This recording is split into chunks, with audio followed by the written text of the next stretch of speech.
enquanto que os livros começaram por se preocupar pela capacidade de pensar e raciocinar sobre as coisas, os romanos introduziram algo mais complexo. Não se trata apenas de usar a razão, mas de sistematizar a informação. Meios de civilizações que permitiam as explicações para o imaginário, para o mágico, para o sobrenatural, para os deuses. Aqui nos gregos denota-se que há um novo princípio que começa a ser primordial, que é o princípio da razão. É na Grécia que surge a filosofia, ou seja, a ciência do saber, a capacidade de pensar sobre as coisas, procurar uma explicação racional para as coisas. E nesse contexto, os filósofos assumem um papel essencial. E há alguns que, nesta época, procuram, junto dos seus discípulos, ou seja, dos seus alunos, dar a conhecer justamente a importância da razão, do pensamento, da explicação racional. Um deles, e aquele que certamente será o mais exemplificativo e que ainda hoje é lembrado pelos novos estudantes de medicina, é Hipócrates. O juramento de Hipócrates, que os estudantes de medicina fazem no momento da sua formatura, remete justamente para esse filósofo grego, que foi um dos impulsionadores do raciocínio para explicar justamente essas questões. Repare mais uma vez nos objetos e em algumas, todos eles de caráter humanitário.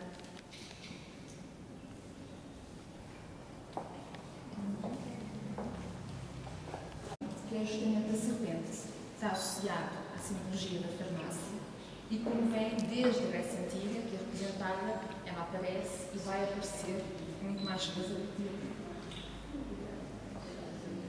eu ia fazer essa pergunta. Sim. Eu ia perguntar, quando estava a explicar, Sim. o que é que aparecia a serpente também no símbolo da farmácia. Ainda não tinha visto no Egito. Exato.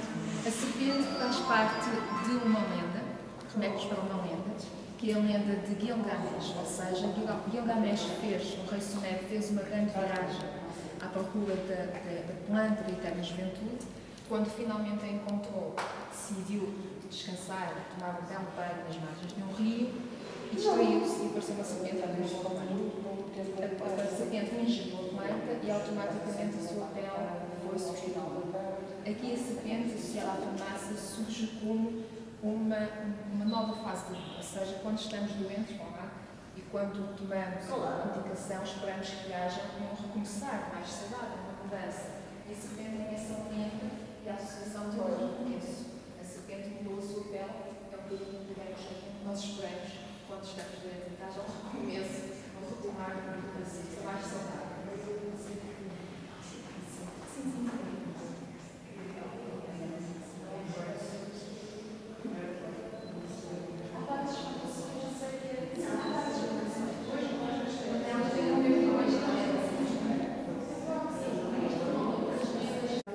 Afastado dos seus males. Portanto, todos estes objetos remetem para essa ideia de alguma ficção, mas de alguma crença naquilo que não se conhece, mas que de alguma forma é poderoso e os assusta. Ela podia ser para afastar as pessoas que vivam de ir ao bem, não podia ser. Se calhar também acontecia isso. A ideia era afastar os demónios, mas é provável também afastar-se de nós e nós irmãos. Esse é o ano. Obrigada.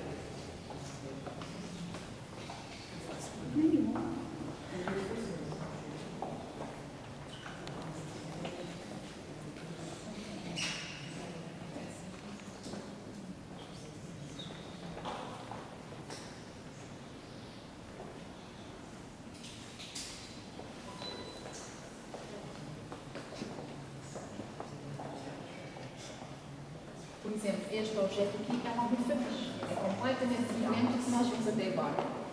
Mas é também um algo feliz, muito específico, com uma forma.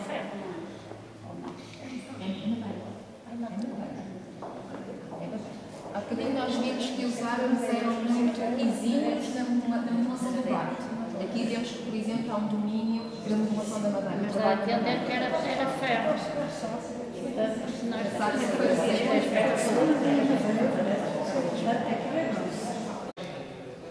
Neste contexto de declínio cultural, os monges nos mosteiros têm um papel essencial. Eles dedicam-se a copiar escritos antigos e dessa forma a preservar um conhecimento que vinha desde há séculos. mais do que copiar os manuscritos, muitas vezes eles procuravam pôr em prática aquilo que aprendiam nesses mesmos textos, nomeadamente ao nível da plantação de plantas medicinais. E eles plantavam nas suas cercas, nos mosteiros, essas plantas, que depois utilizavam para o uso do mosteiro, mas também para, digamos, as populações que os circundavam. Para além desta crença na natureza como, digamos, uma fonte privilegiada de soluções ao nível medicinal, é também no século XII que começam a surgir na Europa as primeiras universidades. Portanto, há aqui a conjugação de dois saberes. Um saber mais académico e um que decorria daquilo que os antigos nos tinham deixado. Um fato curioso no que diz respeito à Idade Média é também a questão de, no século XIII, mais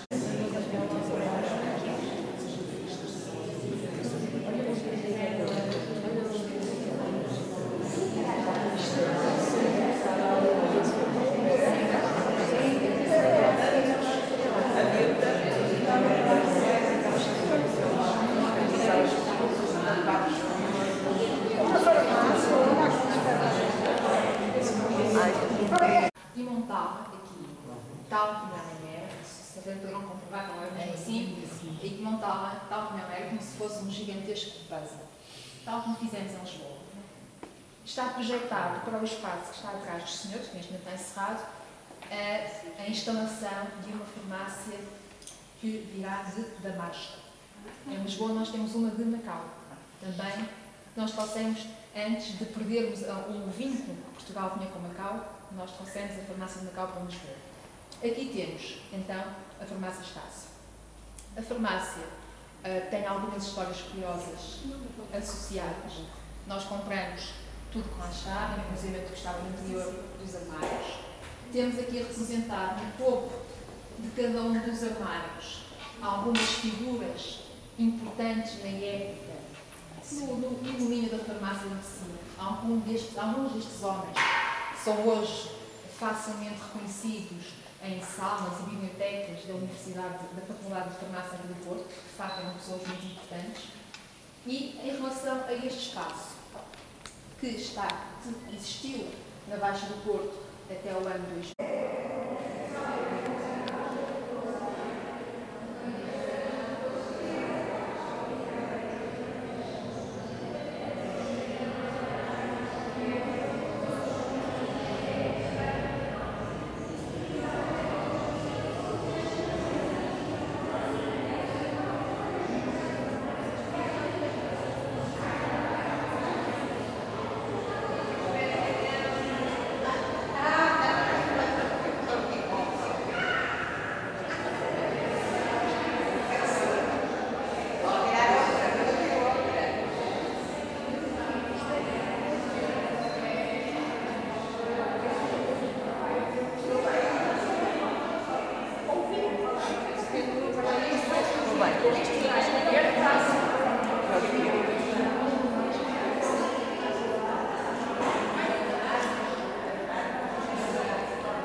e transplante de coração, estamos a falar de conquistas dos anos 60, algo ainda muito recente, e, por exemplo, a descoberta da penicilina e a cura da tuberculose.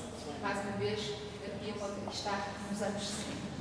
Portanto, aquilo que nós aqui pretendemos dar a conhecer é um bocadinho a evolução desta ideia da farmácia, não só na prática farmacêutica mais estrita, mas também enquanto todo um conjunto de circunstâncias e de fatores culturais que estão aqui à volta e que influenciaram a forma como estes homens encaravam a vida, a morte, e como isso foi sofrendo alterações e variações em função do espaço que tomamos. Nós fizemos aqui uma viagem quase planetária pelas várias civilizações ao longo do tempo. Não sei se querem colocar uma questão.